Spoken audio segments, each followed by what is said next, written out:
Praise the Lord. मैं परमेश्वर के नाम को धन्यवाद करती हूँ। मेरा नाम पूजा अटतानी है। मैं सिंधी परिवार से हूँ। सिंधी परिवार में भी हमारी एक जाति है जो सबसे उच्च मानी जाती है, जो सुनार जाति कहते हैं। उस जाति से परमेश्वर ने मुझे चुना और ये कलीसिया इनका जाना शुरू हो गया। इनको देखकर मेरी सास का मन बदलने लगा। वो भी इन्हें कहने लगी कि विनोद तू जाता है ना तो मुझे भी लेकर चल, मैं भी जाऊंगी। तो मैं बोलती थी आप क्यों जा रहे हैं, उसका लोग दिमाग खराब कर रहे हैं तो आप अपना दिमाग क्यों खराब कर रहे हैं, उनके बोलने पर आप क्यों चल रहे हैं, आप ऐसा मत करिए। पर वो भी नहीं सुनते थे, दोनों चले जाते थे। जब समय होता था दोनों चले जाते थे। और ये सब चीज़ें देखकर मैं और उपवास करने लगी और पूजा पाठ ज़्यादा करने लगी, पर रिजल्ट मुझे कहीं भी नहीं मिल रहा था। रिजल्ट मेरा ज़ीरो। इतना सब करने के बाद ये और दूर होते जा रहे थे और उन सारी बातों से मुझे ऐसा लग रहा था कि हमारा जो रिलेशन है ना वो भी उसमें दूरी आती जा रही है। क्यों? क्योंकि वो यीशु मसीह में बढ़ रहे हैं और मैं यहाँ देवी देवताओं में बढ़ रही हूँ। उन चीज़ों के कारण हमारे बीच में बहुत अनबन होने लगी, बहुत लड़ाइयाँ होने लगी।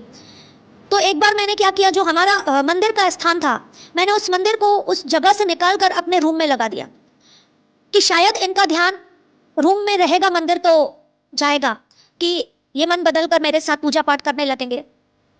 मैंने बहुत कोशिश की, मैंने रूम में भी मंदिर लगाया, इनके सामने पूजा पाठ करती थी, सब कुछ करती थी, पर इनको कोई फर्क नहीं पड़ता था क्योंकि इनका विश्वास परमेश्वर पर बढ़ चुका था। और ये ऐसी बातें चल रही थी, मैं बहुत निराश हो चुकी थी। परमेश्वर की दया से, पहले तो मैं परमेश्वर को नहीं जानती थी पर अब जानती हूँ, तो मैं परमेश्वर को महिमा दूंगी कि परमेश्वर की दया से मुझे बेटा हुआ, परमेश्वर ने मुझे चलाया, फिर परमेश्वर की दया से मुझे बेटी हुई। तो उस बेटी के दौरान हमारे जीवन में एक बड़ी गवाही हुई।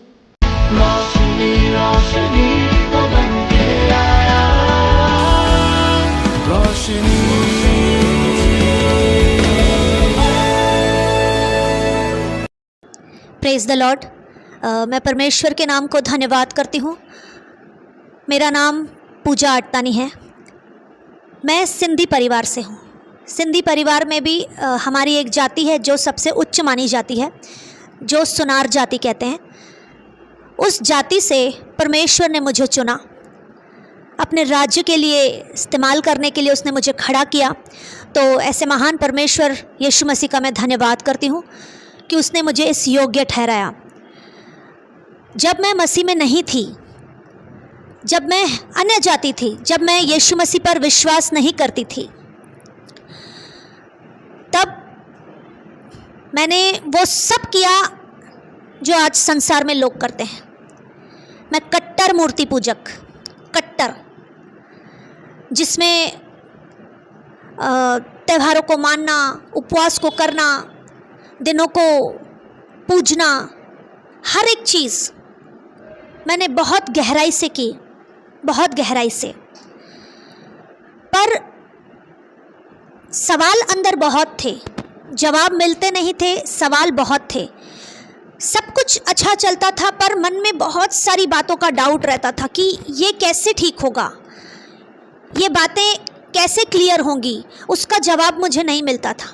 पर मैंने कभी भी पूजा पाठ करना छोड़ा नहीं, उपवास करना छोड़ा नहीं। यहाँ तक कि मैंने उपवास ऐसे भी किए कि न मैं पानी पीती थी न खाना खाती थी। बहुत टाइम तो सिर्फ फ्रूट पर भी मैंने उपवास किए।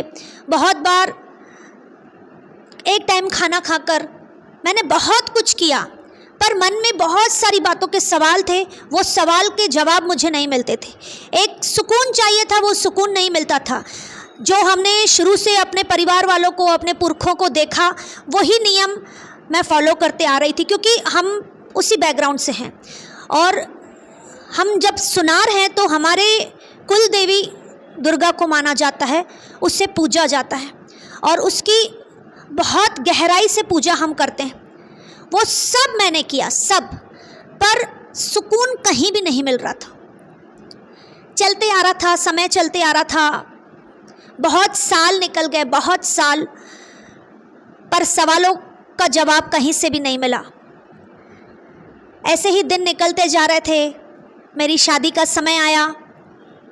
परिस्थिति मेरे मम्मी पापा की ऐसी ख़राब हुई कि उनके पास 1000 रुपये भी नहीं थे कि वो मेरी शादी कराए। और हमें शादी यहाँ उल्लासनगर में आकर करना था।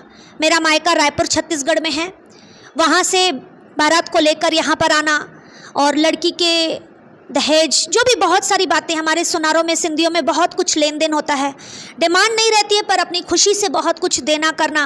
पर उस समय मेरे पापा के पास कुछ नहीं था, तो जैसा अन्य जाति करते हैं हम भी वैसा करते थे। अलग अलग जगहों पर जाना, वहाँ मन्नतें मांगना, वहाँ एक एक चीज़ों को बोलना कि ये मेरी इच्छा पूरी हो जाए, ये मेरी इच्छा पूरी हो जाए। पर कुछ रास्ता नहीं, बस चल रहे हैं। जैसे तैसे शादी हुई। मेरे मायके में ऐसे अचानक बातें आई कि समझ में नहीं आ रहा था कि कैसे होगा, पर शादी अच्छे से निपट गई। यहाँ पर आए तो मेरे ससुराल वाले मेरे मायके से बहुत अच्छे पोस्ट पर थे उस समय, तो यहाँ का खर्चा सब उन्होंने किया, हमें कुछ करना नहीं पड़ा। जो लगता है सिर्फ वही। उसके बाद भी जो मेरा नियम था, सुबह उठकर पूजा पाठ करना, दिया बत्ती करना, उपवास करना, हर एक चीज़ वो कंटिन्यू चालू था। पर ऐसा नहीं कि मैं अपने मायके से ससुराल में आई, एक अच्छे घराने में आई तो वो सवाल ख़त्म हो गए। नहीं, सवाल वहीं के वहीं थे। यहाँ पर आई तो यहाँ का माहौल पूरा अलग। यहाँ पर मैंने बहुत सारे लोगों को गालियाँ बकते देखा कि वो सेकंड में गालियाँ देते हैं। हमने अपने मायके में कभी ऐसा नहीं सुना, तो वो चीज़ मुझे खटकती थी कि इतनी गालियाँ कौन देता है। और यहाँ पर कोई भी धीरे आवाज़ में बात नहीं करता, बहुत ज़ोर से। तो वो चीज़ें समझ में नहीं आती थी कि क्यों, ऐसा क्यों, जब सब कुछ है तो इतना आवाज़ बढ़ाकर बात करना क्यों, हर एक चीज़ों पर गालियाँ क्यों, इतना गुस्सा क्यों। तो सवाल जो पहले थे वो सवाल और मेरे अंदर बढ़ते गए। पर मैंने कभी पूजा पाठ नहीं छोड़ा, कभी उपवास नहीं छोड़ा। मेरे पति भी मेरे साथ मिलकर पूजा पाठ करते थे। हम लोग मिलकर उपवास करना, कभी शुक्रवार के उपवास, कभी मंगलवार के, कभी सोमवार के, जो जैसा बोलता था वैसा करते थे। पर सवालों का अंत कभी भी नहीं हुआ, कभी भी नहीं। हमारा समय ऐसे ही चलते जा रहा था। एक समय ऐसा आया कि मेरे पति को किसने परमेश्वर के बारे में बताया कि यीशु मसीह कौन है, और उनका उन बातों पर विश्वास करना और उनका परमेश्वर के घर में जाना शुरू हुआ। और ये बातें मुझे बहुत खटकती थी कि क्यों हम तो दुर्गा को मानने वाले, अपने देवी देवताओं को मानने वाले, क्यों अब आप क्रिश्चियन धर्म में जा रहे हैं, क्यों? जो हम पति पत्नी में कभी झगड़े नहीं होते थे, पर वो झगड़े होना शुरू हो गए। सिर्फ एक ही बात कि आप चर्च क्यों जा रहे हैं, आप कलीसिया क्यों जा रहे हैं। इनका ये था कि नहीं, मुझे अच्छा लग रहा है, मुझे शांति मिल रही है, पर मुझे वो बातें सही नहीं लग रही थी। इनके साथ साथ फिर धीरे धीरे मेरी सास का भी उनके साथ जाना शुरू, तो और गुस्सा आता था। जो मेरा कभी भी इतना हाइपर होना नहीं होता था, पर इन सब बातों के कारण मैं बहुत हाइपर हो जाती थी। गुस्सा मेरे अंदर आना शुरू हो गया कि क्यों आप अपने देवी देवताओं को छोड़कर आप यीशु मसीह के पास जा रहे हो, क्यों? तो सवाल बढ़ते जा रहे थे। इन सारी बातों के अनुसार जैसे चल रहा था, जीवन चल रहा था, इनका विश्वास धीरे धीरे मजबूत होने लगा। ये और गहराई में जाने लगे, प्रेयर करने लगे। इन्होंने धीरे धीरे पूजा पाठ छोड़ दिया। तो मुझे गुस्सा आने लगा कि ठीक है, आप जा रहे हो, आप विश्वास कर रहे हो, पर आप पूजा पाठ क्यों छोड़ रहे हो? आप अपने भी तो देवी देवताओं को देखो जो हमने शुरू से देखा है। अब आप उन चीज़ों को छोड़कर आप बिना पूजा पाठ के जा रहे हैं, ऐसा कैसे चलेगा? हमें चलाने वाले वही हैं। पर इनका मन बदल चुका था। इन्होंने बोला तुझे जो करना है कर, मुझे प्रेशर मत दे। और ये कलीसिया इनका जाना शुरू हो गया। इनको देखकर मेरी सास का मन बदलने लगा। वो भी इन्हें कहने लगी कि विनोद तू जाता है ना, तो मुझे भी लेकर चल, मैं भी जाऊंगी। तो मैं बोलती थी आप क्यों जा रहे हैं? उसका लोग दिमाग खराब कर रहे हैं तो आप अपना दिमाग क्यों खराब कर रहे हैं? उनके बोलने पर आप क्यों चल रहे हैं? आप ऐसा मत करिए। पर वो भी नहीं सुनते थे, दोनों चले जाते थे। जब समय होता था दोनों चले जाते थे। और ये सब चीज़ें देखकर मैं और उपवास करने लगी और पूजा पाठ ज़्यादा करने लगी, पर रिजल्ट मुझे कहीं भी नहीं मिल रहा था। रिजल्ट मेरा ज़ीरो। इतना सब करने के बाद ये और दूर होते जा रहे थे और उन सारी बातों से मुझे ऐसा लग रहा था कि हमारा जो रिलेशन है ना वो भी उसमें दूरी आते जा रही है। क्यों? क्योंकि वो यीशु मसीह में बढ़ रहे हैं और मैं यहाँ देवी देवताओं में बढ़ रही हूँ। उन चीज़ों के कारण हमारे बीच में बहुत अनबन होने लगी, बहुत लड़ाइयाँ होने लगी। तो एक बार मैंने क्या किया, जो हमारा मंदिर का स्थान था, मैंने उस मंदिर को उस जगह से निकाल कर अपने रूम में लगा दिया कि शायद इनका ध्यान रूम में रहेगा, मंदिर तो जाएगा कि ये मन बदल कर मेरे साथ पूजा पाठ करने लगेंगे। मैंने बहुत कोशिश की, मैंने रूम में भी मंदिर लगाया, इनके सामने पूजा पाठ करती थी, सब कुछ करती थी, पर इनको कोई फ़र्क नहीं पड़ता था क्योंकि इनका विश्वास परमेश्वर पर बढ़ चुका था। और ये ऐसी बातें चल रही थी, मैं बहुत निराश हो चुकी थी। परमेश्वर की दया से, पहले तो मैं परमेश्वर को नहीं जानती थी, पर अब जानती हूँ, तो मैं परमेश्वर को महिमा दूंगी कि परमेश्वर की दया से मुझे बेटा हुआ, परमेश्वर ने मुझे चलाया, फिर परमेश्वर की दया से मुझे बेटी हुई। तो उस बेटी के दौरान हमारे जीवन में एक बड़ी गवाही हुई, जिसे मेरे पति ने तो स्वीकार किया, पर मेरा विश्वास कहीं ना कहीं डगमगाया हुआ था। उस गवाही को देखकर भी मेरा विश्वास पूरी तरह से यीशु मसीह पर नहीं था। जब मेरी बेटी 2010 में पैदा हुई तो उसे जन्म से टीबी डिक्लेयर किया गया और टीबी ऐसी थी कि डॉक्टर ने कहा कि दिनों दिन उसकी लेवल बढ़ते जाएगी और एक समय ऐसा आएगा कि उसे सिर्फ 1 या 2 टैबलेट लेना पड़ेगा। जब तक वो ज़िंदा रहेगी तब तक उसे वो टैबलेट लेना पड़ेगा। और 2 साल 2010 से लेकर 2012 तक हमारी ट्रीटमेंट कंटिन्यू चालू थी, क्योंकि वो पैदा होने से ही उसे टीबी डिक्लेयर किया गया था।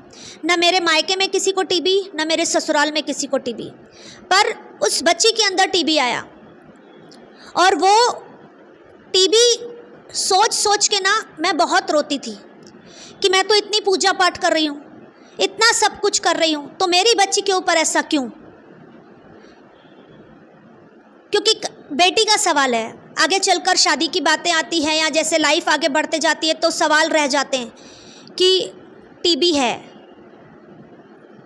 और एक दाग के जैसा वो टीबी मुझे चुभ रहा था कि जैसे जैसे वो बड़ी होगी शायद वो बातें और बड़ी होगी, क्योंकि हमने कभी देखा नहीं था किसी को टीबी होते हुए, या कभी सिर्फ सुनते थे कि बहुत खांसी होती है, बहुत तकलीफ़ होती है। तो जब इसे जन्म से था तो डॉक्टर के पास हम कंटिन्यू लेके जाते थे, तो वो 15-15 दिन में इसकी टैबलेट्स, टॉनिक्स सब चेंज करते थे। और 15-15 दिन में पहले तो सिरप चल रहे थे, क्योंकि बॉर्न थी तो उसे मेडिसिन नहीं देते थे, उसे सिरप दिया जाता था। और धीरे धीरे ऐसा मेरा घर दवाइयों से भर जा रहा था। पहले बास्केट भरा, फिर मेरा बेड था, बेड के पीछे से पूरा शोकेस बना था, वो शोकेस पूरा भरते जा रहा था। तो उन चीज़ों को देखकर मुझे एक नफ़रत भी आती थी, गुस्सा भी आता था कि कब तक ये दवाइयाँ मैं उससे दूंगी, कब तक? ये तो छोटी है तो मैं इसे दे रही हूँ, अगर मुझे कहीं जाना है तो इसका वो दवाइयों का एक बैग लेकर मुझे जाना पड़ेगा, क्योंकि अगर कहीं इसे दवाई नहीं मिली तो, क्योंकि छोटी सी बच्ची है, शायद उसको इफ़ेक्ट ज़्यादा हो जाए टीबी का, वो ज़्यादा उसके शरीर को नुकसान पहुंचाए, वो चीज़ों का डर मेरे अंदर बढ़ता गया। पर मेरे पति को परमेश्वर पर विश्वास था और किसी ने उसे एक पास्टर से मिलाया और प्रभु के दास ने मेरी बच्ची के लिए प्रेयर किया। जब उसके लिए प्रेयर हुआ तो मेरे पति घर पर आए और उन्होंने बोला, देख पूजा, मैं क्लियर कट तुझे बोल रहा हूँ, तू विश्वास करती है नहीं करती है मुझे उससे कुछ नहीं है, पर मेरी बेटी की खातिर मैं तुझसे कह रहा हूँ कि थोड़ा सा विश्वास कर ले और ये कुछ दिनों के लिए दवाई बंद कर दे। अगर तुझे नहीं लगेगा तो वापस ये दवाई कंटिन्यू कर देना। और उस दौरान इसे एक टेस्ट करवाने के लिए डॉक्टर ने बोला था, जिसकी रिपोर्ट दिल्ली जाने वाली थी, जो 3 दिनों के बाद रिपोर्ट आने वाली थी और उस रिपोर्ट के दौरान हमें ये पता पड़ने वाला था कि टीबी का लेवल और कितना बड़ा है। 2 साल कंटिन्यू मैंने दवाइयाँ दी, कंटिन्यू, एक भी दिन ऐसा नहीं हुआ कि मैंने मिस नहीं किया। और जब इन्होंने ऐसा बोला तो मैंने कहा ठीक है, मैं ये सिर्फ 3 दिन देख रही हूँ, ये 3 दिन के बाद मुझे अगर 3 दिनों के बीच में भी अगर मुझे कहीं भी थोड़ा उसके लाइफ में कुछ ऐसा गड़बड़ लगा, उसके सेहत पर कुछ ऐसा इफ़ेक्ट लगा तो मैं दवाई डाल दूँगी। और 3 दिन मैंने इससे दवाई नहीं डाली, इससे कुछ भी नहीं हुआ। 2 साल का बच्चा जैसे नॉर्मल था वैसे नॉर्मल चल रहा है, कुछ भी उसको इफ़ेक्ट नहीं हुआ। 3 दिन के बाद जब रिपोर्ट आई, हम डॉक्टर के पास गए। उस रिपोर्ट को देखकर डॉक्टर भी कंफ्यूज हुए और उन्होंने अपने से एक बड़े डॉक्टर के पास हमें भेजा कि आप वहाँ जाकर एक बार इस रिपोर्ट को दिखाओ। तो मेरे अंदर और डाउट बढ़ा कि शायद जो मैंने दवाई नहीं डाली है उसके कारण तो कुछ बात बढ़ तो नहीं गई, जो डॉक्टर ने सीधा बड़े डॉक्टर के पास भेज दिया, क्योंकि हम शुरू से उन्हीं के पास ट्रीटमेंट करा रहे थे। जैसे ही बड़े डॉक्टर के पास गए, उन्होंने रिपोर्ट देखा, पढ़ा, दवाइयाँ पूछी आप कब से दे रहे हो, उन्होंने पूरी डिटेल हमसे ली, हमने उन्हें सब बताया। और उन्होंने बोला मुझे तो ये समझ नहीं आ रहा है कि जिस बच्ची को टीबी है ही नहीं, आप कैसे उसे 2 साल से टीबी की दवाइयाँ दे रहे हैं। तो हम भी हैरान थे और मेरे सवाल चालू हो गए डॉक्टर से कि ऐसा कैसे हो सकता है। जिस डॉक्टर ने मुझे यहाँ पर भेजा है आप उनसे कंसल्ट कर सकते हैं, क्योंकि इसे जन्म से टीबी डिक्लेयर किया गया था और वही इसका ट्रीटमेंट कर रहे थे, और आप कह रहे हैं कि टीबी नहीं है, ऐसा कैसे। उन्होंने कहा मुझे नहीं पता, पर इस रिपोर्ट के अनुसार इस बच्ची को टीबी नहीं है। तो मेरे पति ने उसी समय धन्यवाद किया, परमेश्वर को महिमा दी कि ये सब मेरे परमेश्वर, मेरे जीवित परमेश्वर यीशु मसीह का काम है, जो बीमारियों को चंगाई में बदल देता है। और उनका विश्वास और बढ़ गया। जो दवाइयाँ जन्म तक चलने वाली थी वो वहीं पर ही उसका एंड हो गया। मैं खुश भी बहुत थी, पर मेरे अंदर डाउट ख़त्म नहीं हुआ था। मुझे ऐसा लग रहा था अरे 2 साल से मैंने दवाइयाँ दी हैं, शायद उसका भी असर हो सकता है। ठीक है, आपने प्रेयर कराई, अच्छी बात है, पर इतनी मैं व्रत रखती हूँ, इतना पूजा पाठ करती हूँ, क्या मेरे भगवान नहीं सुनेंगे क्या? या जो दवाइयाँ दे रहे हैं क्या उसका असर नहीं होगा क्या? मेरे अंदर अब भी उन बातों का डाउट था। और इनका विश्वास उस गवाही के बाद बहुत मजबूत हो गया और इन्होंने बोला आप तुझे जो करना है कर, मुझे कोई मतलब नहीं है, मैं यीशु मसीह पर भरोसा करता हूँ और मरते दम तक उसी पर विश्वास करूँगा। और वो चीज़ें चल रही थी, वो अपने रास्ते थे, मैं अपने रास्ते थी। ऐसे ही बातें हुई तो एक बार मेरे पति ने बोला कि शायद कलीसिया से पास्टर या सिस्टर आएंगे या कोई बहनें आएंगी।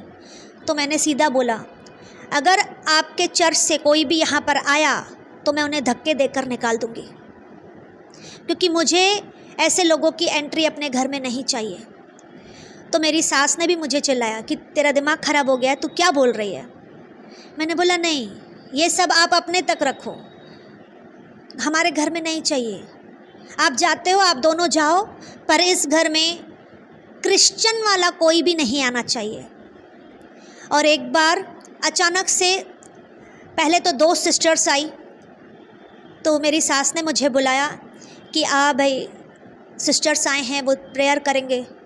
तो मैंने उन्हें रूडली उनसे बात की, उनका अपमान किया कि पहले तो आपको परमिशन किसने दी कि आप इस घर में आए हो, आप होते कौन हो।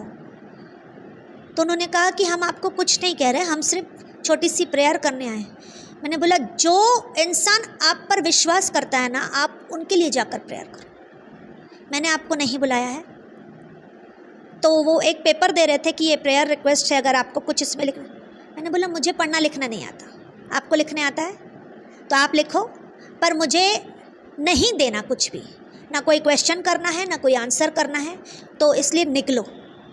और मैंने उन्हें खींच कर निकाला। वहाँ से मेरी सास चिल्ला रही थी, वहाँ से मेरे पति चिल्ला रहे थे कि क्या कर रही है ये सब।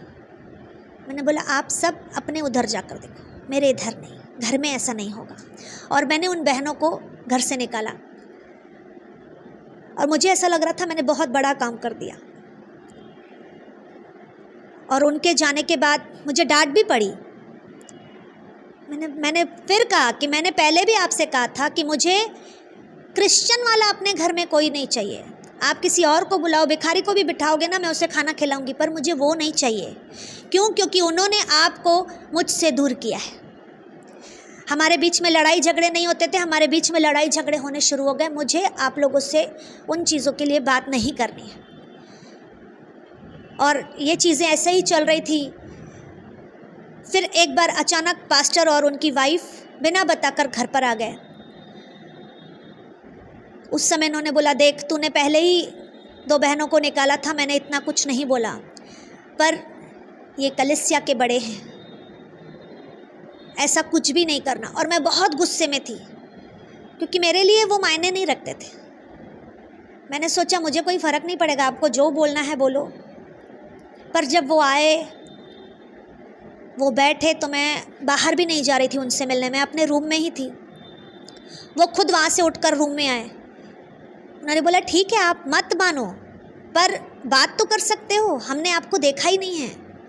आपके पति आते हैं, आपकी सास आती है, तो उस नाते हम आपसे मिलने आए हैं, बस हमें और कुछ नहीं चाहिए।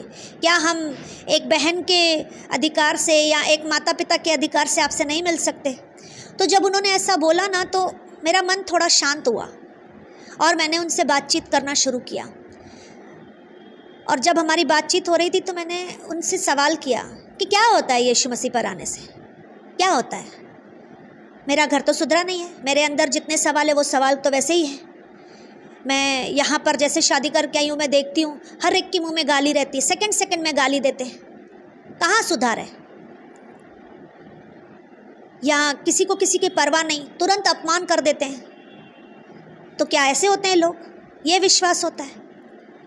तो उन्होंने बोला देखो मैं बाकी का तो नहीं कह सकती, पर एक बात ये कहूँगी कि अगर कोई काम पर जाता है तो काम करने के बाद ही सैलरी मिलती है, बिना काम के सैलरी नहीं मिलती। तो उसी तरह अगर आपको इन सवालों का जवाब है तो एक बार आकर देखो, एक बार विश्वास करके देखो, शायद आपको आपके सवालों के जवाब मिल जाएंगे। या आपको लग रहा है कि आपके पति जा रहे हैं, आपकी सास जा रही है, तो उनके जीवन में क्या बदलाव है, आप चेक करो, आपको चेंजेस नज़र आएगा। तो वो चीज़ मुझे अच्छी लगी कि हाँ मुझे चेक करना चाहिए। और वो बैठे थे, उनसे फिर मैंने अच्छे से बातें की, जो आदर करना था वो आदर किया। उन्हें मैंने निकाला नहीं, बहनों को पहले निकाला था पर उन्हें मैंने निकाला नहीं। और वो मिल कर गए अच्छे से। और उसके बाद मैंने ये ठाना कि नहीं, मुझे अपने पति को और अपनी सास को अब चेक करना चाहिए कि कितना इनके अंदर चेंज आया है। और जब मैं धीरे धीरे देखने लगी, नोट करने लगी, तो मैंने ये देखा कि मेरे पति के अंदर जो इतना गुस्सा था, वो गुस्से में बहुत बातों पे कंट्रोल आया था, बहुत सारी बातों पे। उनका गुस्सा इतना रहता था कि जब शॉप पर कस्टमर आते थे तो बहुत कस्टमर रहते थे और वो अकेले या स्टाफ भी रहता था तो कस्टमर को हैंडल नहीं कर पाते थे, उन्हें खाना खाने का भी समय नहीं रहता था। और कितनी बार तो मतलब रोज़ अगर शॉप पे झगड़ा नहीं हो तो दिन पूरा नहीं हो। और कितनी बार तो इन्होंने रॉड भी उठा ली थी मारने के लिए, इतना उनका गुस्सा बहुत बड़ा हुआ था। तो उस गुस्से पर मैंने देखा कि इन्होंने कंट्रोल किया है। और जो इनके मुंह से सेकंड सेकंड में गालियां निकलती थी, उन चीज़ों पर भी कंट्रोल आया था। तो मुझे समझा कि चलो कुछ तो असर हुआ है, चलो जा रहे हैं, कम से कम कुछ तो इनके लाइफ में चेंजेस आया है। और फिर सास की लाइफ में देख रही थी, वो अकेले डरते थे, अकेले कहीं जाने आने से उनकी सांस फूलती थी। वो चीज़ें उनके अंदर से ऑटोमेटिक ख़त्म हो गई। वो खुद ही डॉक्टर के पास चले जाती, उन्हें फिर किसी को साथ में ले जाने की ज़रूरत नहीं, या अगर घर पे भी बैठने के लिए बोलो तो अकेले भी बैठ जाते थे। तो वो चीज़ें मुझे दिखने लगी कि नहीं, जिन चीज़ों में वो वीक थे अब उनमें उन्हें हिम्मत आ गई है। तो वो चीज़ें मुझे अच्छी लगी, पर मैं तो कठोर थी। अब कैसे बोलूं कि एक बार चल के देखती हूँ। मैंने बोला जाने दो, मुझे क्या, ये जा रहे हैं, इनके अंदर चेंजेस आ जाएगा, मेरे लिए उतना काफ़ी है। फिर मेरे पति ने मुझ पर एक ट्रिक आजमाया परमेश्वर में मुझे लाने के लिए।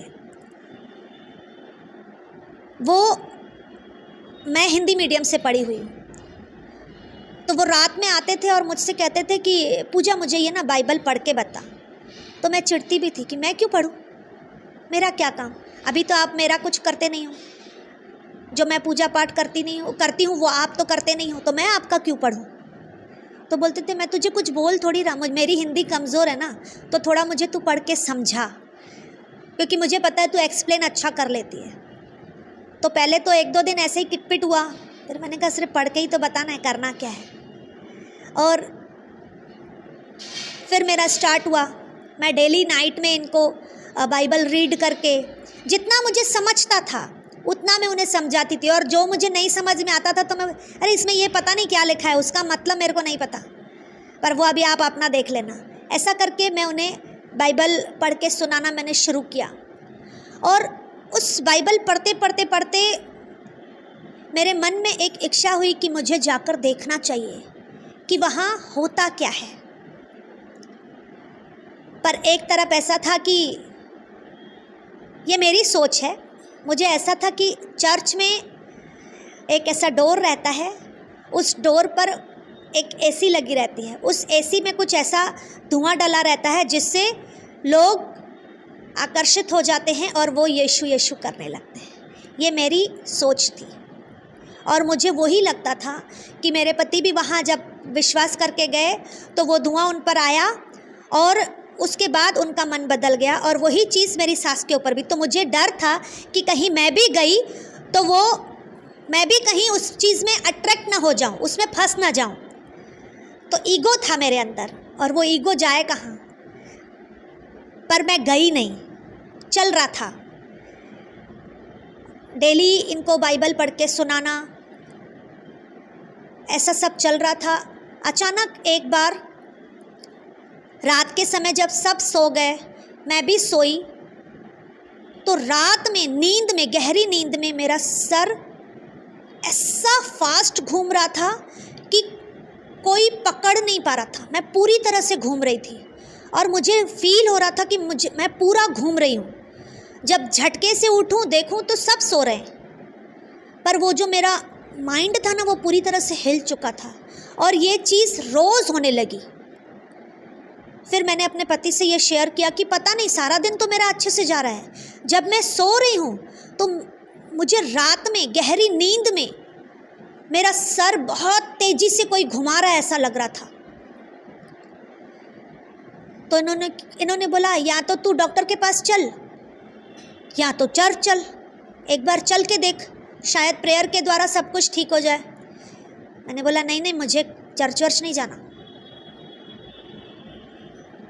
और मैं दवाइयाँ वैसे भी नहीं लेती हूँ, तो डॉक्टर पर मुझे डर लगता है कि नहीं जाऊँगी तो एक टैबलेट के बदले वो 4 टैबलेट दे देते हैं, तो मुझे वो सब नहीं चाहिए।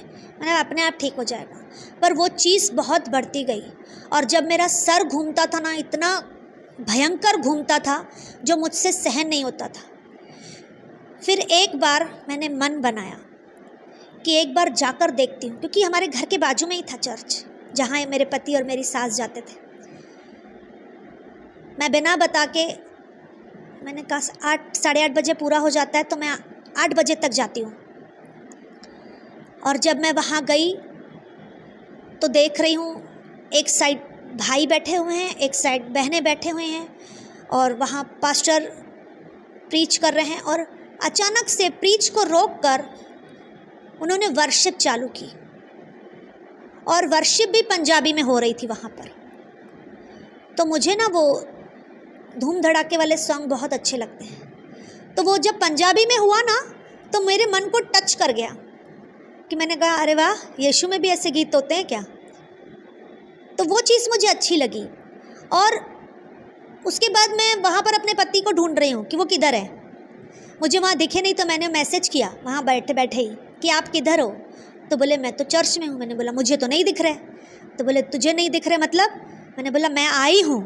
तो उन्हें विश्वास नहीं हुआ कि जो तू हमेशा नहीं करती थी आज तू कैसे चर्च आई। तो बोले एक सेकंड रुक, मैं किसी काम से आया हूँ, तू कहीं जाना नहीं। तो मैंने बोला अभी नहीं जाऊँगी, और मुझे नहीं जमा तो मैं निकल जाऊँगी, आप आते हो तो ठीक है नहीं तो बस। और ऐसे करके ये तुरंत आए और जैसे ही चर्च पूरा हुआ तो मैं निकल के भागने लगे कि मुझे नहीं बात करना किसी से।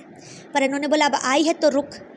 और वहाँ के पास्टर सिस्टर से फिर से मुलाकात हुई। वहाँ के जो लीडर्स थे उन्होंने मुझसे अच्छे से बात की, इंकरेज किया, बहुत सारी बातों में उत्साहित किया।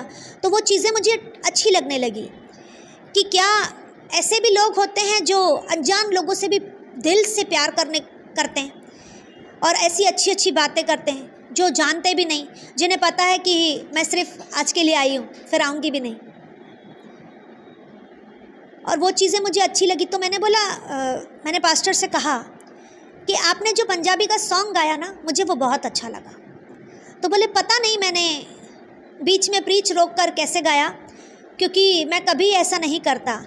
शायद पवित्र आत्मा की अगुवाई थी कि आपको वो गीत चाहिए था और मैंने बीच में प्रीच रोक कर मैंने वो स्तुति का गीत लिया। तो मुझे कुछ कुछ बातें अच्छी लगी और मैं घर में आई। उन्होंने तब मेरे लिए प्रेयर भी किया कि नॉर्मल प्रेयर किया। मैं आई और जो मेरा सर कंटिन्यू घूमता था वो अचानक से बंद हो गया, जिसके लिए मैं डॉक्टर के पास नहीं गई, मैंने प्रेयर नहीं करवाया, कुछ भी नहीं किया। वो अचानक से अपने आप सिर्फ मेरा एक बार जाना। और फिर मैंने अपने पति को ये बात कुछ दिनों के बाद बताई कि जो मैं आपको रोज़ कह रही थी ना, वो मैं एक बार वहाँ से होके आई, उसके बाद मेरा वो सर घूमना पूरी तरह से बंद हो गया। तो मेरे पति ने कहा अब तो विश्वास कर ले कि यीशु मसीह ज़िंदा है और उसने तुझे छुआ है। जो तेरे अंदर गड़बड़ी हो रही थी या जो तेरे अंदर कुछ ऐसी बातें आ रही थी, तेरे सिर्फ एक बार आने से वो सारी बातें तेरे अंदर से निकल गई। तो मुझे लगा कि हाँ कुछ है, ऐसा कुछ है जो सच में कार्य करता है। और ऐसा मेरा विश्वास परमेश्वर पर बढ़ गया। हालेलुया। चलिए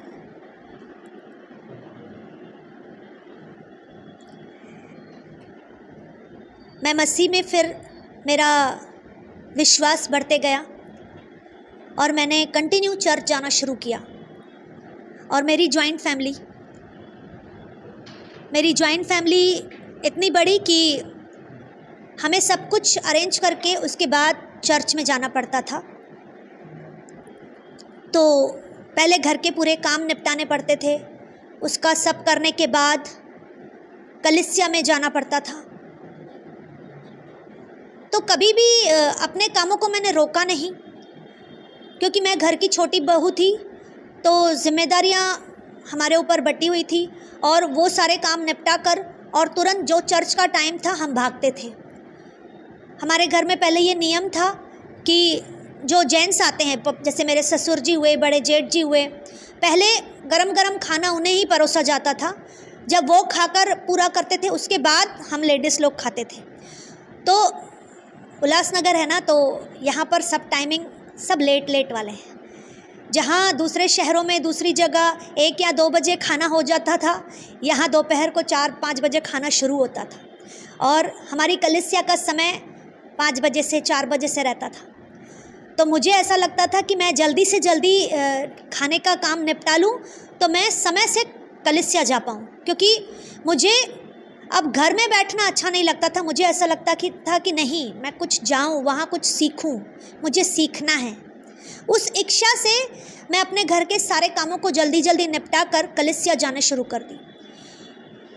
तो मेरे घर वालों को ये चीज़ अच्छी लगती थी कि चलो ठीक है, वो किधर गई जा नहीं रही है, वो अच्छी जगह पर जा रही, क्योंकि वहाँ मेरे पति भी हैं, मेरी सास भी है। पर अचानक काफ़ी समय के बाद माहौल पूरा ख़राब हो गया, घर का माहौल पूरा ख़राब। जो नाज़ों से मुझे पाला जाता था, क्योंकि घर की छोटी बहू, और मुझे बहुत प्यार मिला, बहुत प्यार मिला। प्यार में मुझे कभी कमी नहीं हुई। जब मैं प्रभु में नहीं थी तब भी ऐसा नहीं कि मुझे प्यार नहीं मिला, मुझे भरपूर प्यार दिया गया। और जैसे ही मेरा स्तर परमेश्वर में बढ़ने लगा, मतलब जो मैं 6 बजे 7 बजे कलीसिया जाती थी, वहाँ मैंने 5 बजे जाना शुरू किया, 5 से मैंने 4 बजे जाना शुरू किया। तो मैं अपने कामों को फटाफट निपटाती थी, ताकि मैं जल्दी से जल्दी जाकर वहाँ प्रार्थना करना सीख सकूँ, वचन को कुछ सीख सकूँ। मेरे अंदर उन चीज़ों की इच्छा बढ़ने लगी। तो बहुत बार तो ऐसा होता था कि घर में सब खाना बनाया, जेंट्स को खाना दिया, सबका खाना बन गया, और मेरा खाने का समय होता था, वहाँ देखती थी 4 बज गया, मैं खाना भी नहीं खाती थी, मैं निकल जाती थी कि कोई बात नहीं, रात को खा लेंगे। और बहुत बार ऐसा हुआ, ऐसा चल रहा था। अचानक से घर का माहौल पूरी तरह से ख़राब हुआ और घर में लफड़े शुरू हुए। लफड़े इस बात पर कि क्या तुम्हें सारा दिन कलीसिया जाना है, घर को तुम्हें नहीं संभालना है। तो मेरा ये आंसर रहता था कि मैंने तो अपना पूरा काम किया, मैं तो अपने खाने की भी परवाह नहीं करती, आकर भी पूरा काम करती हूँ। तो मैंने खाली टाइम में ही तो बस परमेश्वर के घर को जाकर उस टाइम को यूज़ किया है। तो मेरा इतना बोलना और गुस्सा चालू, झगड़े चालू। तो परमेश्वर का धन्यवाद कि मेरे पति ने मेरा साथ कभी नहीं छोड़ा। उन्होंने कहा कोई बात नहीं, तू उधर ध्यान मत दे, तू परमेश्वर की ओर ध्यान दे। और ऐसे करते करते झगड़े बहुत बढ़ते गए, फ्रस्ट्रेट हो गए थे कि क्या हो रहा है। परमेश्वर में जाने से तो शांति मिलती है, सुकून मिलता है, पर घर का माहौल क्यों खराब हो रहा है। जबकि मेरी सास विश्वासी, तो क्यों दिक्कतें आ रही हैं। पर अब जानने लगे कि जब बढ़ोतरी होती है तो सताव अपने परिवार से ही शुरू होता है, और वो सताव हम पर आना शुरू हो चुका। ऐसे ही चल रहा था। अचानक से एक बार मेरे बच्चे सुबह स्कूल जाते हैं, 5 बजे उनका उठना, 6 बजे उसकी बस आती थी, तो मुझे सुबह टिफ़िन बनाने के लिए जल्दी उठना पड़ता। तो जैसे मैं जल्दी उठी तो देखूं तो किचन पूरा खाली, ना वहाँ गैस चूल्हा पड़ा है, ना सिलेंडर है, ना घर के कोई सामान पड़े हैं। तो मैं शॉक हो गई कि ये क्या है। ठीक है, लफड़े झगड़े अपनी जगह है, आप बात कर रहे हो नहीं कर रहे हो वो अपनी जगह है, किचन पूरा खाली, अब मैं बच्चों को कैसे टिफ़िन बना के दूँ। मैंने अपने पति को उठाया तो उन्होंने बोला कि कोई बात नहीं, मैं आज उसको बाहर से टिफ़िन देता हूँ, हम बाद में बात करते हैं। तो उस दिन तो उसे बाहर से टिफ़िन दिया और वो बच्चा स्कूल गया। तो हमने सुबह सुबह 5 बजे तो कुछ बोला नहीं। जब नॉर्मल सब उठे तो बोला कि ये क्या है, घर का पूरा सामान किचन। तो घर में बोला गया कि जब तक तुम अगर कलीसिया जाना बंद नहीं करोगे तो ये चीज़ें तुम्हें नहीं मिलेगी। आप कलीसिया का टाइम कम करो और घर पे ध्यान देना ज़्यादा शुरू करो। मैंने बोला अब तो नहीं होगा, अब नहीं होगा, आपको जो करना है कीजिए, चलेगा, पर कलीसिया जाना बंद नहीं होगा। क्योंकि मैं किसी गलत जगह नहीं जा रही हूँ। और अपनी सास को मैंने मतलब मुंह खोलना शुरू किया, क्योंकि इतने सालों से मैंने कभी किसी को जवाब नहीं दिया था। और जब मेरा मुंह खुलना शुरू हुआ तो उनको गुस्सा लगना शुरू हुआ कि घर की छोटी बहू होकर तू अब मुंह खोलेगी, जवाब देगी। और साथ में फिर मेरे पति का भी सपोर्ट कि तू अपने पत्नी की साइड लेता है, तू समझता नहीं है। तो मुझे सिर्फ ये रहता था कि आप भी तो जाते हो, आप भी तो देख रहे हो, ऐसा तो नहीं है कि आपने वहाँ पर कुछ पाया नहीं है। आपको चंगाई मिली है, आपको बल मिला है, आपको किसी की सपोर्ट की ज़रूरत नहीं होती। अब आप अच्छे से चल रहे हैं। बोले मुझे वो सब नहीं पता, तू 4 बजे नहीं जाएगी, मैंने बोला मैं तो 4 बजे ही जाऊंगी। और उन सब के बाद उन्होंने हमारा खाना पीना सब एंट्री घर में बंद कर दी। हमने कहा कोई बात नहीं, हम अपना अरेंज कर लेंगे, परमेश्वर ने उतना कैपेबल बनाया है। पर इशू ये आ रहा था कि ऑलरेडी एक ही घर के एड्रेस पे 2 सिलेंडर थे, एक भाभी के नाम का था, एक मम्मी के नाम का था। तो वहाँ से कंपनी वालों ने बोला कि अब तीसरा नहीं दे सकते। तो हमें लगा अब देखते हैं। तो मेरे पास इंडक्शन था, मैंने बोला कोई नहीं, जब तक इंडक्शन यूज़ करते हैं। पर इंडक्शन हैबिट नहीं थी यूज़ करने की, तो बच्चों के लिए ऐसा लगता था फटाफट टिफ़िन का अरेंज हो जाए, फिर बाद में घर में आराम से बैठ के करूँगी। तो ये अपना काम फटाफट छोड़कर, इतने कस्टमर छोड़कर 12 बजे एक बच्चे के लिए आते थे देने के लिए, एक बार सुबह 5 बजे मेरे बेटे के लिए लेकर आते थे। कुछ दिन तक ऐसा चल रहा था। फिर हमारी प्रेयर बढ़ती गई कि नहीं प्रभु तू रास्ता कुछ दे, और परमेश्वर ने दया की, रास्ता खोला कि उसी घर में उसी एड्रेस पर हमारे नाम से भी सिलेंडर आया। जो कंपनी वाले कह रहे थे कि नहीं होता है, उन्हीं कंपनी वालों ने अलाउ किया, और मेरा विश्वास है कि ये प्रार्थनाओं के द्वारा हुआ। पर हफ्ता भर, एक हफ्ता हमारे पास सिलेंडर नहीं था। एक हफ्ते में हमने बहुत सफ़र किया, क्योंकि स्कूल का टाइमिंग, बच्चों के ट्यूशन का टाइमिंग, ऐसा लगता था कि हम खाएं नहीं खाएं चलेगा, पर उनको सब कुछ देना है समय पर। और वो चीज़ें मैं जब देखती थी कि बच्चा भूख में बैठा है और घर के बाकी सदस्य खा पी रहे हैं, तो मुझे हर्ट होता था कि मैंने इतने साल मैंने दिए, तो क्यों ऐसा? ठीक है आप मुझे मत दो, मेरे पति को मत दो, पर बच्चों ने क्या बिगाड़ा? पर हर एक बात में परमेश्वर की भलाई। सिलेंडर आया, सब कुछ हुआ। फिर बोला कि इस किचन में तेरा एंट्री नहीं रहेगा। मैंने कहा कोई बात नहीं। तो मेरे रूम में साइड में ऐसा छोटी सी जगह बनी थी, मैंने उस जगह को बनाया, वहाँ पर गैस चूल्हा रखा और सिलेंडर को मैंने बालकनी के साइड रख दिया। और घर से मुझे एक भी सामान के लिए परमिशन नहीं थी, तो राशन भी खुद ही को लेना था, राशन को रखने के लिए बर्तन भी खुद ही लेने थे, हर एक चीज़ खुद ही। तो धीरे धीरे वो चीज़ें को करने लगे। तो भले हमारा घर बड़ा है, पर एक ही रूम में सब कुछ करना पड़ रहा था, क्योंकि मेरे पास पर्सनल अपना एक ही रूम था। हम 4 लोग, हस्बैंड वाइफ और 2 बच्चे, ऊपर से बच्चों की स्टडी के सारे सामान, फिर सिलेंडर आया, घर का राशन। फिर थोड़े टाइम में बोला गया कि आपको जूठे बर्तन भी किचन में मांजने अलाउ नहीं है, कपड़े मैले भी अलाउ नहीं हैं, सब कुछ आपको खुद ही करना है, और अपने रूम तक ही। तो ऐसा लग रहा था कि एक मैं चौल में रहने आ गई हूँ। सिर्फ वॉशरूम के लिए बाहर जाना पड़ रहा था, बाकी सब कुछ उसी रूम में।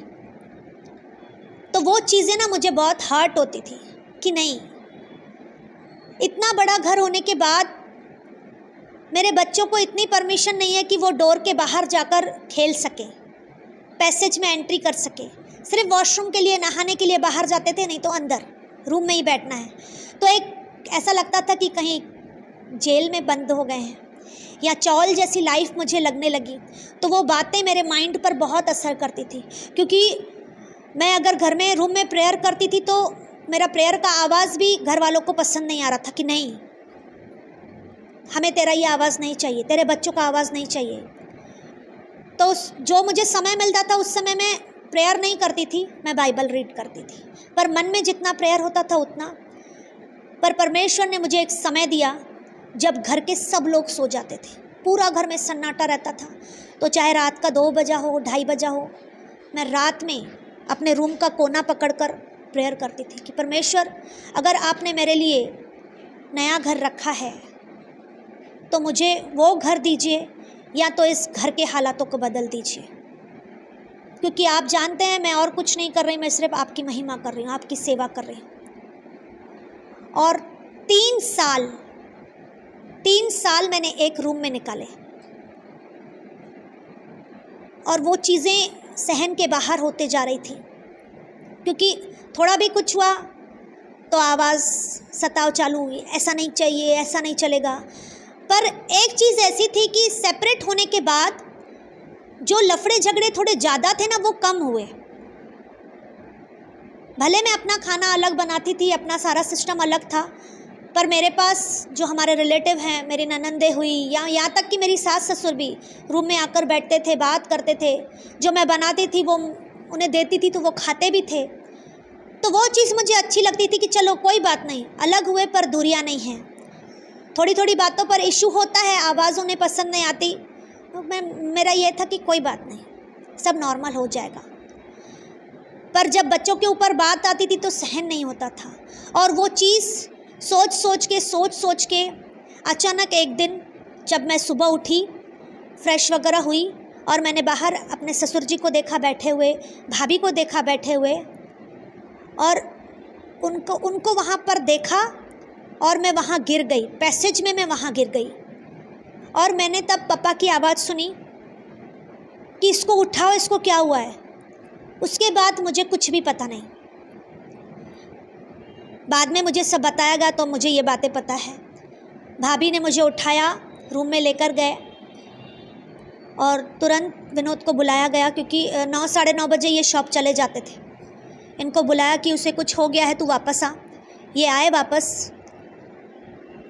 डॉक्टर को घर पर बुलाया गया तो डॉक्टर को भी समझा नहीं कि इसे कुछ क्या हुआ है। तो उसने भी शायद कुछ इंजेक्शन या कुछ ऐसा दिया कि देखते हैं 1-2 घंटे में उसे होश आ जाएगा तो ओके, नहीं तो फिर आगे कुछ देखते हैं। 2 घंटे निकल गए पर मुझे होश नहीं आया और धीरे धीरे मेरा शरीर ठंडा पड़ रहा था। और डॉक्टर ने जब वापस आया डॉक्टर, तो उसने कहा कि आप इसे किसी हॉस्पिटल लेकर जाओ, क्योंकि मुझे या तो मुझे अपने हॉस्पिटल में ले जाकर उसे पूरी तरह से चेक करना पड़ेगा कि उसे क्या हुआ है जो अचानक से बेहोश हुई है और वो इंजेक्शन वगैरह भी उस पर काम नहीं कर रहा है। और डॉक्टर ने बोला अगर 1 घंटे के अंदर उसे होश नहीं आता है तो रिस्क है, क्योंकि कुछ बॉडी मूव नहीं हो रही थी, कुछ काम नहीं हो रहा था। तो मेरे पति ने पास्टर और उनकी वाइफ को प्रेयर रिक्वेस्ट के लिए बोला, उन्हें बताया कि ऐसा ऐसा हो गया है। और सबको पता था कि घर में बहुत फ्रस्ट्रेशन चल रही थी, इशू, लफड़े झगड़े सब चले जा रहा था। और उसके कारण एक ही रूम में 3 साल से। तो डॉक्टर ने कहा अगर इसे आप इस समय से नहीं लेकर जाओगे तो हम कुछ नहीं कर सकते। पर मेरे पति का विश्वास था कि नहीं, इसे कुछ नहीं होगा।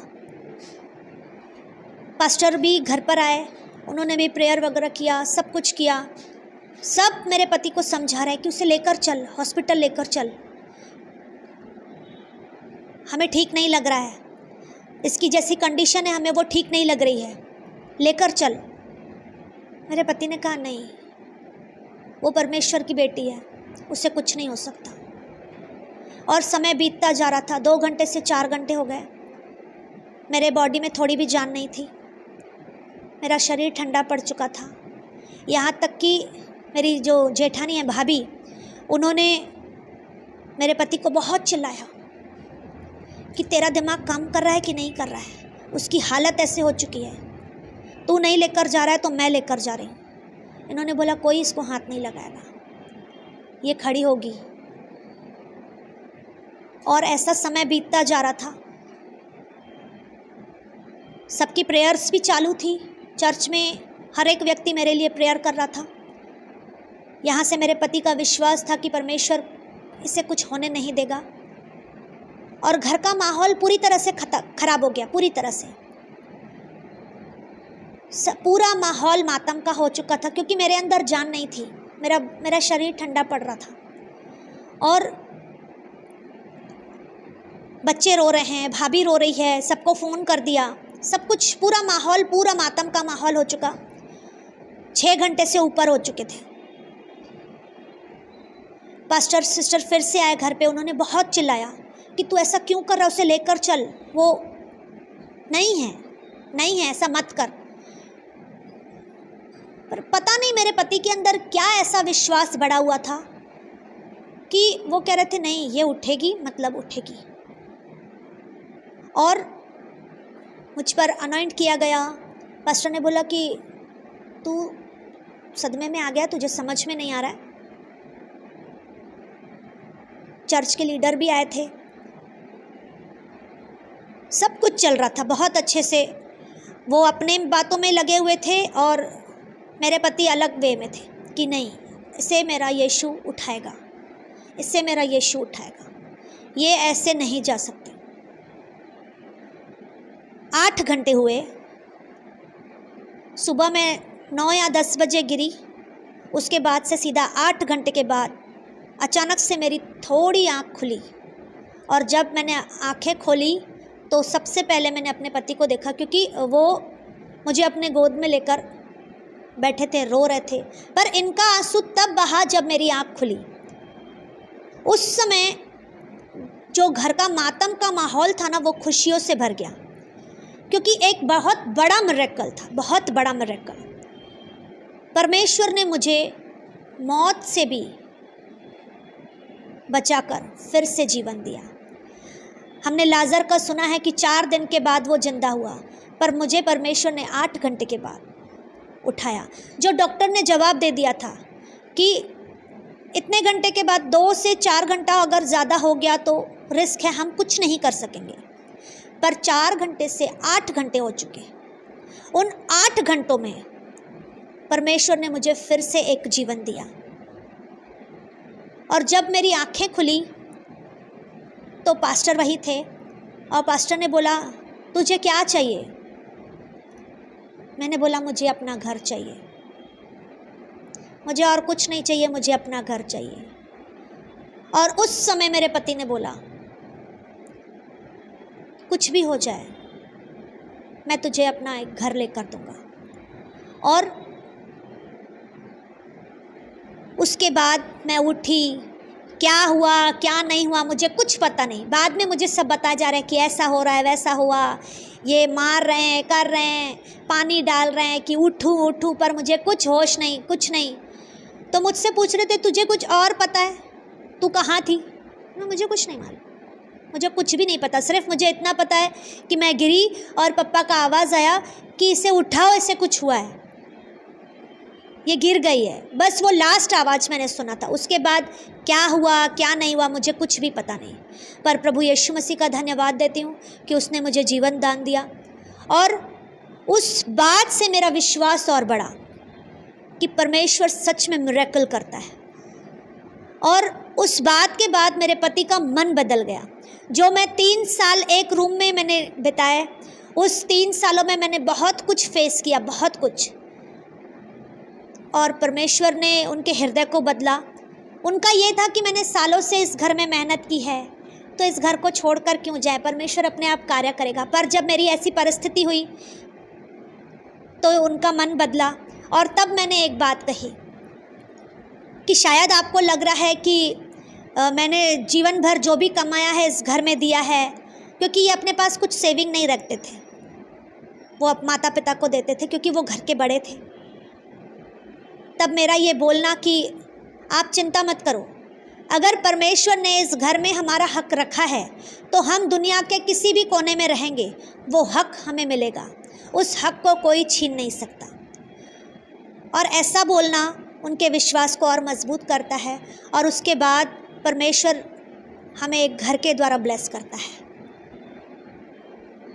बहुत बड़ा मिरेकल हुआ, क्योंकि मेरे पास जो भी था मैंने बहुत कुछ जमा किया था, बहुत कुछ मैंने सब दे दिया। मैंने बोला कोई बात नहीं, मुझे घर मिल गया, मुझे सब कुछ मिल गया। और परमेश्वर ने बहुत सुंदर घर से मुझे आशीष किया। और वहाँ पर जैसे हम शिफ्ट हुए तो जो घर वालों का बिहेवियर था हमारे प्रति, मैं फिर सुनती थी कि हमें छोड़कर चले गए। तो मैंने बोला मैं नहीं गई, आप लोगों ने मुझे मजबूर किया, मैं नहीं गई। फिर एक बार मेरा मन में ऐसा आया कि मैं अपने इन लॉज का डिनर करती हूँ। और मैंने अपने घर ससुराल वालों को सबको बुलाया, मम्मी पापा को बुलाया, सब कुछ किया। तो जब वो डिनर पर आए तो ऐसा नहीं कि सिर्फ दाल चावल बना कर रखा, नहीं, पूरी वैरायटी रखी, सब कुछ किया। और वो उन चीज़ों से बहुत खुश हुए। और जब रात को वो अपने घर के लिए आ रहे थे तो मेरे ससुर ने मुझे बुलाया और मेरे आगे हाथ जोड़कर कहा कि तू ये मत सोचना कि तू अलग आकर रह रही है तो हमारा प्यार ख़त्म हो गया है। हमारा प्यार जैसे पहले था आज भी वैसा ही है, क्योंकि तू हमारे शरीर का हिस्सा है। और मैं तुझसे माफ़ी मांग रहा हूँ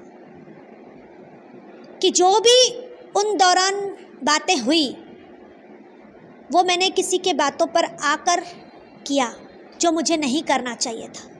आज उन बातों के लिए मैं तुझसे माफ़ी मांगता हूँ। मैं उस समय बहुत रोई, क्योंकि मेरे लिए मेरे ससुर मेरे पिता के पोजीशन पर हैं।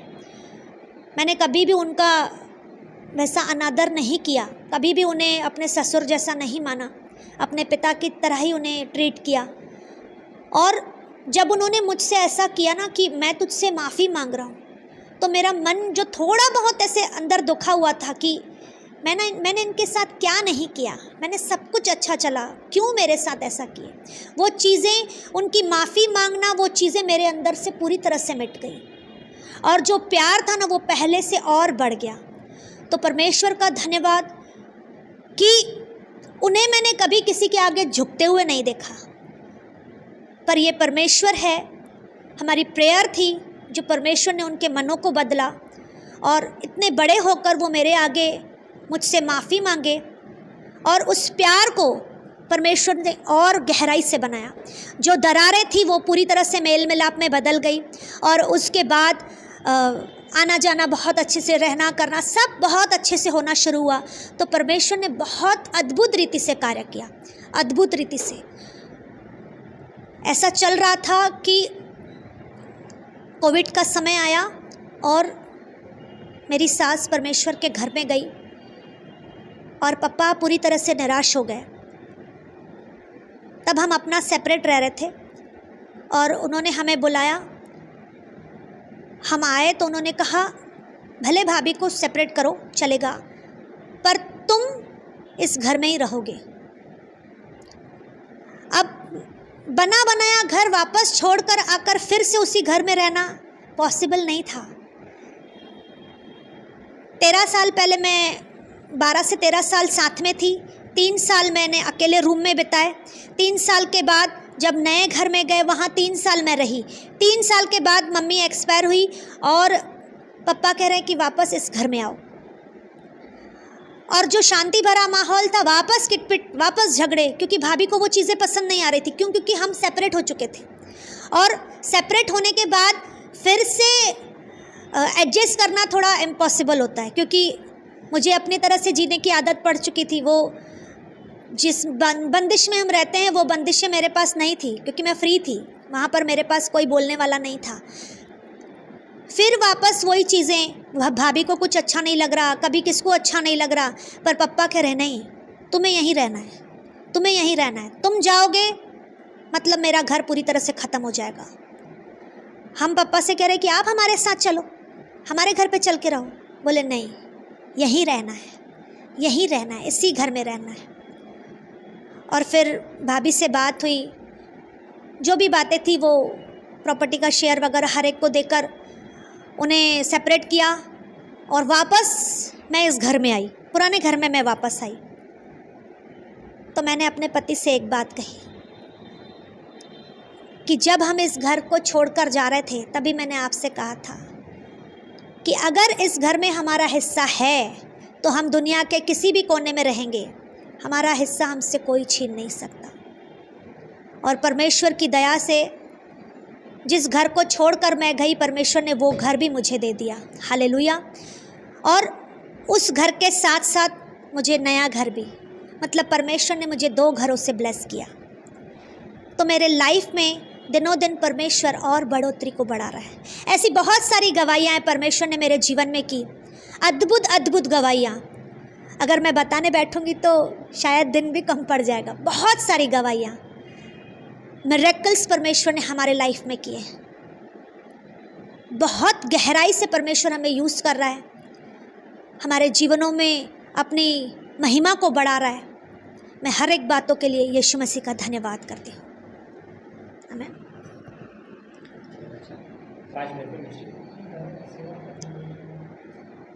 यीशु मसीह का धन्यवाद करती हूँ कि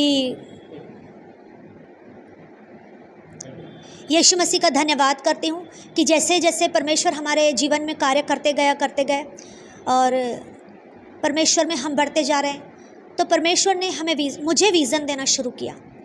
और उस विज़न में मैं ऐसा देखती थी कि मैं अपना घर देख रही हूँ, वहाँ पर इंस्ट्रूमेंट देख रही हूँ, बहुत सारे लोगों को देख रही हूँ, तो मुझे समझ में नहीं आ रहा था कि ये सब क्या है। तो मुझे ऐसा लगता था कि शायद हम कभी कभी प्रेयर कराते हैं ना, तो वो चीज़ें मुझे बार बार इफ़ेक्ट हो रही है, या और मुझे प्रेयर करवानी चाहिए घर पे, पर वो बातें बंद नहीं हो रही थी। उसी तरह बहुत सारे, अगर हम किधर मीटिंग्स में जा रहे थे तो कोई परमेश्वर के अद्भुत दास हमें अचानक देखकर हमारे ऊपर प्रोफेसीज कर रहे हैं कि परमेश्वर ने आपको अलग लेवल के लिए चुना है, आपकी बुलाहट पूरी तरह से अलग है। आपकी बुलाहट ये नहीं है, आपकी बुलाहट मिनिस्ट्री की है। आप सेवा करने के लिए नहीं, आप परमेश्वर के कार्य को करने के लिए चुने गए हो। हम चर्च जाते थे, हम वहाँ पर दूसरे काम करते थे, यहाँ तक कि क्लीनिंग करना, हर एक चीज़, छोटे कामों को, कभी कभी प्रीच करना, कभी कभी वर्शिप करना, पर कभी ये नहीं सोचा था कि हम मिनिस्ट्री को चालू करेंगे। विज़न आ रहे थे और विज़न आने के अकॉर्डिंग ही मेरे पति को परमेश्वर ने हमारी मिनिस्ट्री का नाम दिया, एबेनेज़र फाउंडेशन। पर हमें लगता था कि उस चीज़ के लिए शायद हम अभी तैयार नहीं हैं। कोई बात नहीं, परमेश्वर ने नाम दिया है तो जब मिनिस्ट्री होगी तभी, क्योंकि अभी हम चर्च से जुड़े हुए हैं, हम चर्च में जा भी रहे हैं और घर पे सेवा भी कर रहे हैं। घर पे हमने प्रार्थना का सभा चालू किया। बुधवार का दिन हमने नियुक्त किया कि बाकी दिन हमारे चर्च के हैं, तो ये दिन हमारा फ्री है, तो यहाँ पर मैं बैठकर प्रेयर करूँगी। और जब मैं बैठती थी तो उस समय कोई भी नहीं रहता था, सिर्फ मैं अकेले बैठती थी। उसके बाद एक दो भाई बहन आने शुरू हुए। ऐसे कर कर कर हमारे पास परमेश्वर ने भेड़ों को भेजना शुरू किया। तो भी हमने सोचा नहीं कि हम मिनिस्ट्री चालू करें। मीटिंग के दौरान पास्टर का प्रोफेसीज करना, बार बार उन चीज़ों को बोलना, और फिर अचानक से पास्टर ने कहा कि आपके ऊपर इतनी प्रोफेसीज हो रही है, अभी आप तो घर पर भी प्रेयर चालू करे हो, तो आप उस काम में आगे बढ़ो, उस काम में आगे बढ़ो, कुछ भी लगता है तो हम हैं, आप आगे बढ़ो। और फिर हमने पति पत्नी ने डिसीज़न लिया कि कोई बात नहीं, अब हम घर से सेवा चालू करते हैं। और हम बुधवार से प्रेयर चालू कर रहे हैं, प्रेयर। फिर धीरे धीरे प्रेयर के बाद वर्ड भी देना शुरू किया कि लोगों को वचन समझना ज़रूरी है। वचन, क्योंकि वचन है तो परमेश्वर है। ओनली प्रेयर काम नहीं करती, वचन के साथ प्रेयर होना बहुत ज़रूरी है। और हमारा बुधवार का सभा अच्छे से चल रहा था। 7 मार्च से हमने घर पर सभा चालू की थी। उसके बाद से नवंबर की लास्ट में हमें एक ऑनर ने कॉल किया, हॉल के ऑनर ने, कि विनोद, आपको अगर चर्च चलाना है तो मेरा हॉल खाली पड़ा है, आप हॉल ले सकते हो। तो मेरे पति आए, उन्होंने हॉल देखा किया, उन्हें बहुत अच्छा लगा। हम चर्च के लोगों को लेकर आए, हमें सबको पसंद आया। सामने से कॉल आया, हमने किसी को बोला नहीं था कि हमें चर्च लेना। हमें लग रहा था कि कोई बात नहीं, हम अभी इसी घर को चर्च बनाकर चल रहे हैं, क्योंकि घर काफ़ी बड़ा है। और मेरा ये सोच था कि ये घर भर जाएगा तो बाद में देखेंगे। पर सामने से कॉल आना और सारी चीज़ें आसानी से खुद ही खुद होनी शुरू हो गई। और हमारी कंटिन्यूस चीज़ों के लिए प्रेयर कि परमेश्वर अगर तेरी ओर से है तो वो चीज़ें हमें मिले। और रास्ते खुल गए, प्रेयर के द्वारा रास्ते खुले, और परमेश्वर ने एक सुंदर हॉल से हमें ब्लेस किया, जो फर्नीचर मार्केट में डायमंड हॉल है, उसके बेसमेंट में हमारी कलीसिया चलती है एबेनेज़र फाउंडेशन के नाम से। पहले हम सप्ताह का एक दिन सभा लेते थे घर पे, बुधवार का, पर चर्च जैसे आए तो चर्च में हम सप्ताह के 3 दिन, बुधवार, शुक्रवार और रविवार। परमेश्वर ने दिनों को भी बढ़ाया। परमेश्वर की भेड़ें भी आती हैं जो परमेश्वर की भूखी और प्यासी हैं, वो वचनों को सुनने के लिए, सीखने के लिए समय समय पर परमेश्वर के घर में आ रहे हैं। और टाइम की कोई लिमिट नहीं है, कोई बंदिश नहीं है, क्योंकि हमारे पास है। हम जब चाहें तब परमेश्वर की इस घर में महिमा करते हैं। हम मॉर्निंग में भी कभी भी आ जाते हैं, नाइट में भी कभी भी बैठते हैं, कोई रोक टोक नहीं है। परमेश्वर ने मिनिस्ट्री से ब्लेस किया और इस मिनिस्ट्री के द्वारा बहुत सारे लोगों के जीवन में कार्य हो रहा है। जब भी यहाँ से प्रेयर होती है तो परमेश्वर उनके जीवन में कार्य करता है। एक को टीबी की तकलीफ़ थी, वो टीबी की तकलीफ़ से आज़ादी हुई। 3 नंबर में रहते हैं वो, जो डॉक्टर नहीं कर पाए, मेरे यीशु मसीह ने उसके जीवन में कार्य किया। उनका विश्वास बढ़ा। एक भाई के ऊपर अचानक से एक्सीडेंट हुआ, आग लगा, पर परमेश्वर ने उससे बचाया। बहुत पूरी तरह से जल चुका था, पर वो तुरंत रिकवरी परमेश्वर ने उसके जीवन में दी। उसका विश्वास बढ़ा। ऐसी बहुत सारी गवाहियाँ परमेश्वर ने एबेनेज़र फाउंडेशन में तैयार की है। बीमार आते हैं वो चंगाई को पाकर जाते हैं, जो खाली आते हैं वो परमेश्वर की भरपूरी को लेकर जाते हैं। दिनों दिन उनका विश्वास बढ़ रहा है। एक भाई कल्याण से आता है जिसके पैर पूरी तरह से गल रहे थे और उसका मांस गलता था, दिनों दिन गलता था, उसकी उंगलियां तक ख़त्म हो चुकी थी। और एक भाई जब उसे हमारे पास लेकर आया, 2 बार, सिर्फ 2 बार आया पहले, उसका विश्वास बढ़ा, उसने सीखा, समझा। हमने उससे प्रार्थना का पैटर्न बताया कि ऐसे ऐसे आप भी प्रार्थना करो, ऐसे ऐसे आप वचन पढ़ना शुरू करो। और उसके उस विश्वास के द्वारा जो उसका पैर का मांस गलता था वो वहीं स्टॉप हो गया और परमेश्वर ने नए मांस से उसके पैर को बनाया। तो परमेश्वर ने उस भाई के जीवन में भी अद्भुत गवाही की, क्योंकि मेरा यीशु जिंदा है, मेरा यीशु जिंदा है। वो अद्भुत कार्य करता है। उसने सिर्फ मेरे परिवार में नहीं, वरन मेरे कलीसिया के परिवारों में भी अद्भुत कार्यों को किया है। मैं ऐसे महान परमेश्वर का धन्यवाद करती हूँ। मेरा बेटा जब छोटा था तो उसके जीवन में भी परमेश्वर ने कार्य किया। ये गवाही बहुत बड़ी है, पर मैं उसे शॉर्ट में बताऊंगी।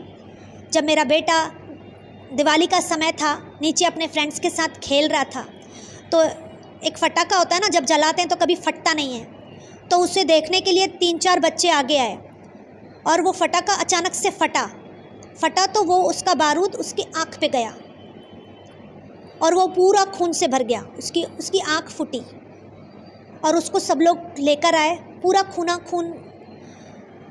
और मेरी सास डर गई, हम डर गए कि इसे अचानक ऐसा क्या हो गया। हम तुरंत भागे डॉक्टर के पास। पूरा एक साइड उसका गया था। प्रेयर स्टार्ट हुई उस चीज़ के लिए कि परमेश्वर उसके ऊपर दया करे, क्योंकि मेरे घर में एक ही है मेरा बेटा, हमारे ख़ानदान में एक ही है। बाकी भाभीयों को सबको बेटियां हैं, मुझे ही एक बेटा है। तो ऐसा लग रहा था कि ऐसा तो नहीं कि अब इसकी भी आँख में कुछ हो जाए और डिफेक्ट वाला चीज़ हो जाए, पर विश्वास था कि नहीं, मेरा परमेश्वर कुछ भी कर सकता है। और ट्रीटमेंट चालू थी, बहुत लंबी ट्रीटमेंट गई, काफ़ी महीने गए, पर प्रेयर किसी ने भी बंद नहीं की, ना हम पति पत्नी ने, ना हमारी कलीसिया वालों ने। और कितने महीनों तक तो उसके आँखों पर पट्टी लगी हुई थी। वो सिर्फ एक ही आँख से देखता था, एक ही आँख से चलता था। और जब उसकी वो पट्टी खुलनी थी तो डॉक्टर ने कहा कि मैं गारंटी नहीं दे सकता हूँ, अब पट्टी खुलने के बाद ही मुझे समझेगा कि आगे क्या है क्या नहीं है। या तो इसकी आँखों में भेंगापन आ जाएगा, या तो इसकी एक आँख से रोशनी ख़त्म हो जाएगी। पर हमने कहा नहीं, हमारा यीशु मसीह है, वो अपने बच्चों को निराश नहीं करता। जब उसकी पट्टी खुली तो उसकी आंखें बिल्कुल देखने में नॉर्मल, थोड़ा भी फ़र्क नहीं, क्योंकि बहुत सारे लोगों को हम देखते हैं तो किसी की आंखों में भेंगापन रहता है। पर मेरे बच्चे के ऊपर परमेश्वर ने दया की, उसकी आंखें बिल्कुल नॉर्मल। फिर डॉक्टर ने जब भी चेक किया तो ऐसा लग रहा था कि शायद, क्योंकि डॉक्टर ने पहले ही बोला था कि शायद वो रोशनी नहीं रहेगी एक आँख में, तो अब हम एडजस्ट करने के लिए रेडी थे। पर एक तरह का विश्वास था कि जब पौलुस जेल में बंद था तो कलीसिया लौ लगाकर प्रार्थना कर रही थी और पौलुस जेल से आज़ाद हुआ, तो उसी तरह मेरे बच्चे के लिए पूरी कलीसिया लौ लगाकर प्रार्थना कर रही थी और उस प्रार्थनाओं का जवाब परमेश्वर ने दिया। जब डॉक्टर ने टेस्ट किया तो उसकी आइज़ की रोशनी पूरी तरह से परफेक्ट, जितनी होनी चाहिए उतनी। हालेलुया। मैं परमेश्वर का धन्यवाद करती हूँ कि उसकी आँखों में थोड़ा भी इफ़ेक्ट नहीं आया। उसे अभी भी कोई देखेगा तो कोई नहीं बोल सकता कि ये वही बच्चा है कि जिसकी आँख में फटाका लगा था, जिसे डॉक्टर ने कहा था कि उसकी आँख में भेंगापन आएगा या उसकी आँख में रोशनी नहीं रहेगी। पर परमेश्वर ने एक बड़ा चमत्कार मेरे बेटे के जीवन में किया। आज हम फैमिली में सबको चश्मा है, पर मेरे बेटे को चश्मा नहीं है। ये मेरे परमेश्वर की दया है उस पर। अगर आप अभी भी उसे किसी डॉक्टर के पास लेकर जाएंगे, वो आइस टेस्ट करवाने जाता है, तो डॉक्टर थोड़े कंफ्यूज होते हैं कि इसकी आँख में कुछ है, पर क्या है हमें समझ में नहीं आता, पर इसकी रोशनी एकदम बराबर है। तो परमेश्वर ने अपनी रोशनी उस पर दी है और उसे कोई छीन नहीं सकता। मैं ऐसे महान परमेश्वर का धन्यवाद करती हूँ कि ऐसे चमत्कारों वाली गवाहियाँ परमेश्वर ने हमारे जीवनों में की है। तो ऐसे मैं जिंदा परमेश्वर की जितनी महिमा करूँ, जितना धन्यवाद करूँ कम है। मैं यीशु मसीह का दिल से धन्यवाद करती हूँ कि उसने हमारे परिवारों के साथ साथ हमारी कलीसिया के परिवार में भी परमेश्वर कार्य कर रहा है, कलीसिया को बढ़ा रहा है। मैं प्रभु का धन्यवाद करती हूँ। परमेश्वर ने, पहले हम लीडर थे, लीडर से हम घर में सेवा करने आए, उसके बाद परमेश्वर ने एक पास्टर की पोजीशन पर लाया, मिनिस्ट्री दी। ये मामूली बात नहीं है, ये परमेश्वर है जो कर रहा है। परमेश्वर ने इस योग्य ठहराया। ऐसे महान परमेश्वर का मैं दिल से धन्यवाद करती हूँ।